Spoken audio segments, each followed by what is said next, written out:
Mummy Colgate આપને ઈ પડી ને એ તો પૂરી થઈ ગઈ છે. શું પૂરી થઈ જઈ હે હજી હે ને એને દબાઈ દબાઈ કાઢ હાથ દાડા સુધી ચાલે એટલી હે મોટી કરોડપતિ સોડી થઈ જઈ હે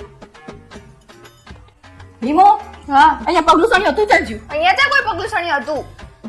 આ રહ્યું ને પગલું સણી નહીં આ તાને પગલુસણી કહેવાય? આ તો તાણે પગલું સણી જ કહેવાય ને તાણે યાને હું તમને શું કહું શું કે હે આપણે લોન લઈએ તો શું કરવા લોન લેવી છે આપણે આપણા મકાન પર 2 માળ ખેંચીએ લોન લઈએ અને પછી હે ને એને ભાડે આપીએ તો એનું ભાડું આવે ને આપણે પણ તું પછી ભાડું આવશે ને તો તું હખણી નહીં રે પાછા વગર નહીં રે અલા ગા બાજુ બાજુ ભાડું આપતા કોઈ બાજે વાત કરે તું આવું પાંચ કર નવી આવક ઊભી થઈ જાય આપણે સાની મની જે કરતી હોય કરની આપણે કેવું તો કરું હેલા હા બોલ તમે બધા ભાઈબંધો ગલે જતા હશો હા તાણે થમ્સ અપ તો પીતા હશો ને? હા તો થમ્સ અપ પીને પછી બોટલ શું કરો નાખી દઈએ બીજું શું કરવાનું હોય હવે હે ને આ વખતે નાખી ના દેતા ચાલ તારે શું કરવું હોય ઘરે લેતા આવજો હે ને એની હે ને મુખવાસની બોટલ બહુ મસ્ત બને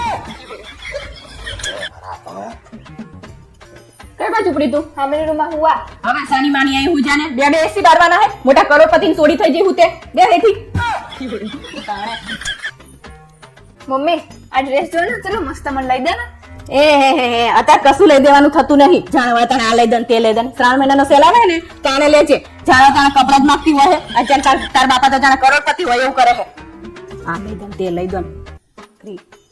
મસ્ત મજાના બૂટ હતા તૂટી છે લે બાર આખો ગરીબ આને તો આપી દેજે શું આપી દેવાના હે આ 1500 રૂપિયાના બૂટ કોકને આપી દેવાય 5 રૂપિયાની ફેવિક્વિક લઈને હાથી દે એટલે બીજા 100 મહિના ચાલે આ શું કરો હલા પ્લાસ્ટિક કાઢો ટીવી પરથી ચમ નહીં કાઢવાનું હવે ચલ નહીં કાઢવાનું એટલે હવે જૂના જેવું ટીવી લાગે કાઢી નાખો તો તમે આ તો કોક આવે તો કેવું લાગે કે ચાંદનું લાયા હશે આરે પણ લાય તો 8 મહિના પહેલા જ લાય પણ તમને શું વાંધો સારું લાગે તો નવા જેવું એવું લાગે કે હમણાં જ લાયા હશે ભરી શું જો આખા ગામને શું દેખાડવું હોય કાઢી લઈ જાય